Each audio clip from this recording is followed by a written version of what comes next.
is Curtis with Gmt'S, and this is a crash course on my favorite reference, the 1675 Pepsi GMT. And probably the most inquired about watch in our catalog has been this 1675 reference, and it's largely because it was built for a number of years, almost 2 decades, and there's so many different variations, different mark dials, different case sizes and shapes, that I feel like we should just cover the reference in general and just to do a quick crash course on what to look for, what to spot, what is a long E, what is a fat L, what's a Mark III dial, etc. So without doing an over elongated intro, let's dive right in. So let's start with the Mark 0 dial 1675.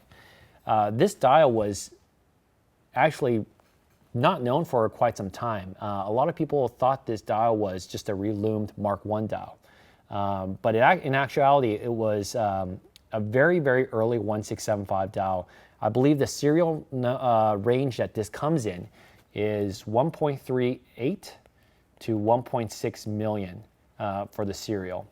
What you're going to look for is that it looks very similar to a Mark I dial in the way that we're going to look at this E in Rolex.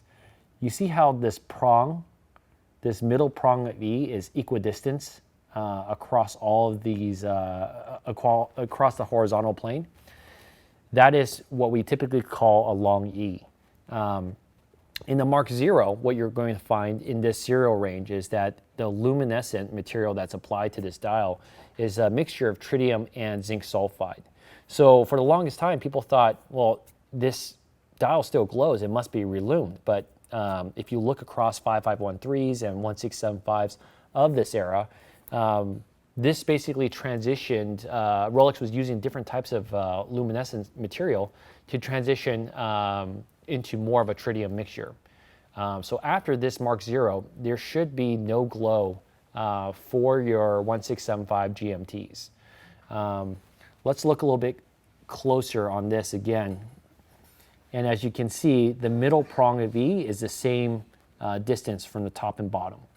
The crown is a little bit uniquely shaped as well. Let me change this, and you can see that you have this third prong that is a negative relief of the in between the crown, and it's a little bit deeper. But other than that, all you really need to do is between Mark 0 and Mark I, you're really going to focus on whether the dial still glows or not, and then look at the dial texture. On these Mark 0s, you're going to notice that it's a little bit puffier. The height of the lume is going to be a little bit thicker than the waffle type textures of the other variant dials. So that's your Mark 0.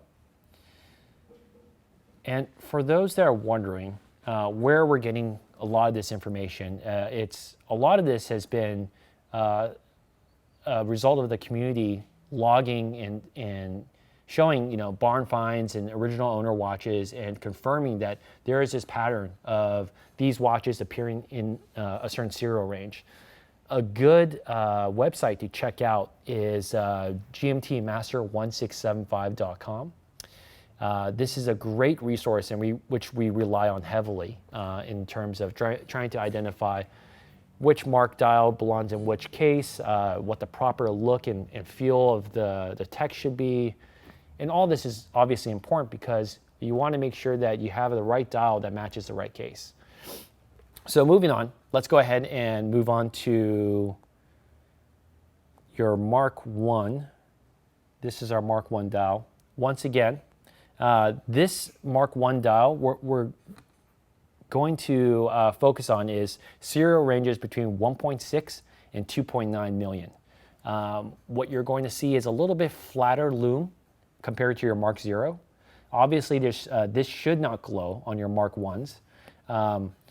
And once again, the identifying characteristic of a Mark I, why they call it a long E, is all the other variant dials, the middle prong of E is shorter, whereas this one is longer. And so that's the easiest way to identify whether this dial is a Mark 1 versus a 2, 3, 4, or 5.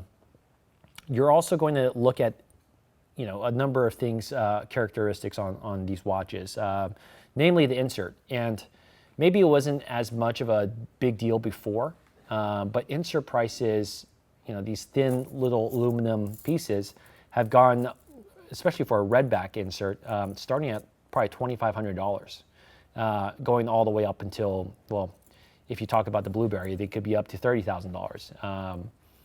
But at the end of the day, for these 1675s, you're going to look for a redback insert.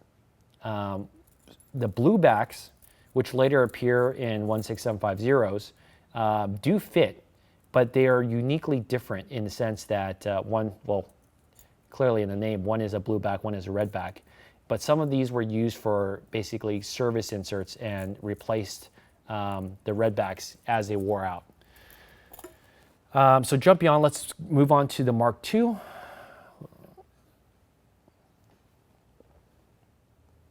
And just for reference, this is another Mark I Fuchsia GMT. Another very pretty watch. Let's move on to this Mark II. So the Mark II is a bit different in the serial numbers because it appears in two ranges. We typically see them between 2.8 and 3.9 million serial, as well as 5.0 to 5.19-ish serial. So it can be in different years, in different categories, and this is one of the things that Rolex did back in the day. There's not a solid rule to follow. And you can't just typecast a certain dial that appears only in these years. Over time, as people have found watches and bought from their original owner or uncovered original owner watches, we see these dials, these Mark II dials, appear in later serials in that 5 million range as well. So keep that in mind and don't let that deter you as long as they fall within those serial ranges. But so for a Mark II, what I'm looking at is obviously it doesn't have that middle prong of E elongated, right? The shape of that E is going to look like this and not like this. But what is unique about the Mark II is that if you look at the font of Rolex here, this middle or vertical line of Rolex is much thicker. I like to call these a fat L. Probably not the coolest nickname for a watch, but at the same time, it is something that's uniquely characteristic of a Mark II. This one has a very fat font insert, Pepsi insert as well. It obviously should be redback as well. There should not be any glow on this. And your Mark II, what you're going to look for as an identifying feature is, I'm not sure if you can see it very well on the screen, but you can see that there's like this wavy Band-Aid-like texture. And sometimes it goes from like left to right, sometimes it's up and down, but it looks like a Band-Aid-ish texture with dots and lines that is very characteristic of this generation variant dial. The next one is actually fairly easy to spot out, and it's a Mark III, otherwise known as a radial dial. And what makes the radial dial very unique is that the lume on the dial is positioned much closer to the post in the hands of the watch. So the whole dial actually looks a lot smaller than it really is, but it's the same 40 millimeter size. It just has very small lume plots. And so everything here, all these lume dots are moved closer to the center of the dial, and this is your Mark III. And I believe, I'm going to check my handy source here, the Mark III, you're looking at 4.1 to 5.4 million serial. So there is overlap. You're going to have multiple variant dials overlapping in certain years. So not all 1977 watches are going to be a Mark IV, not all vice versa, right? So I won't get into all the small details. But the Mark III is probably one of the rarest dials for the 1675. I would say probably only 10% or 15% of the watches that we come across that are 1675 happen to be in that radial Mark III range. Moving on, let's get into our Mark IV. Now the Mark IV and Mark V, these are kind of like the hardest ones to kind of tell apart. And let me see if I can pull up the Mark IV here. Here we go. So Mark IV and Mark V happened in the later 70s era Rolex watches. And in this 77, 78, 79 era, the lume plots actually appear a little bit bigger. And that's consistent with what you see in 5512s and 1680s. Lume plots are almost maxi size. So that's the immediate tell when I look at a Mark IV. Let me get into this. So we're going to look for bigger lume plots. The easiest way I remember for a Mark IV is if you look at the crown, and before I forget, let me go ahead and tell you the serial range. You're looking at between 4.1 million to 5.8 million, as well as a small period in 3 million to 3.3 million for serial. The Mark IV crown is something to notice. So if we're looking at the crown, what I'm going to be focusing on is that fourth negative downstroke on that crown. It's actually longer than the rest of them. So if I were to draw something for you, so this is my impression of a Mark IV crown. 1, 2, 3.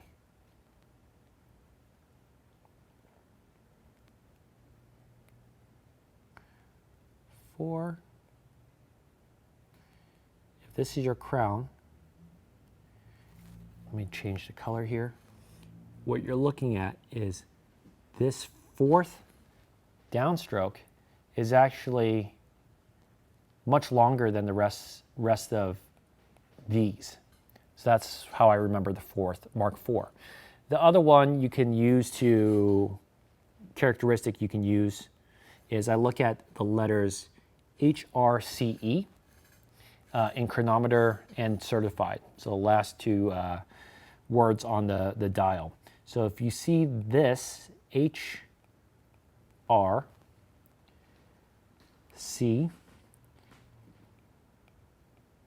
E, and you drew a vertical line between H and R, it would perfectly split where the E is. So that would be Mark IV. Hopefully that makes sense, right? But the easiest way I could paint that for you is to look at this, the crown.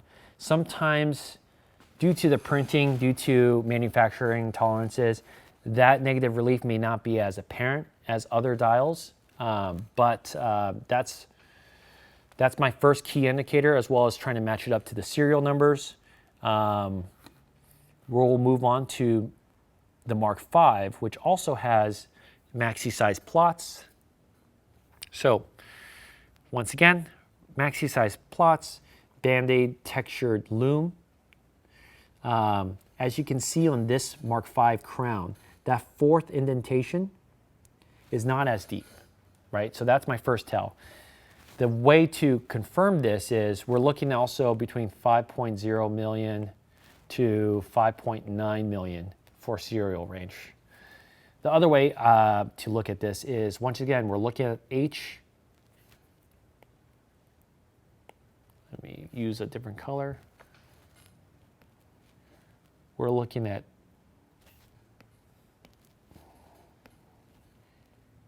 HRCE. Once again, if we were to split a vertical line between H and R, you'll see that the C basically lines up between the H and the R, versus where in the Mark IV, the E kind of lines up perfectly in between H and R.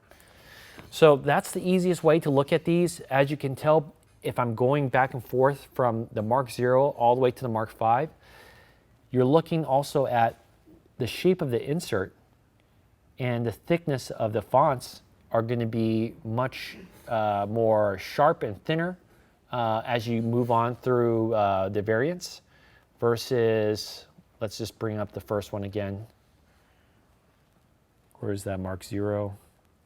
You can see how thick that font is on these, right? Versus your Mark IV, etc. So that's a quick crash course on the matte dial 1675. Obviously, there's a whole different section of gilt dials that we can get into, but we'll save that for a different episode. Try to make that as short as possible, so hopefully Paul can cut this and make it succinct and efficient for you guys to follow along with. But leave a comment, like, subscribe. I feel like I'm a YouTuber. Let us know if there's any other tricks that you guys use to kind of differentiate these dials, and yeah, any other tips and tricks are happy to be received and shared. But otherwise, if you guys like these types of videos, we'll continue to do so. I think making one for the Maxi Dial 5513s would be really cool. If there's any other references that you think we should talk about, let us know. Take care, guys.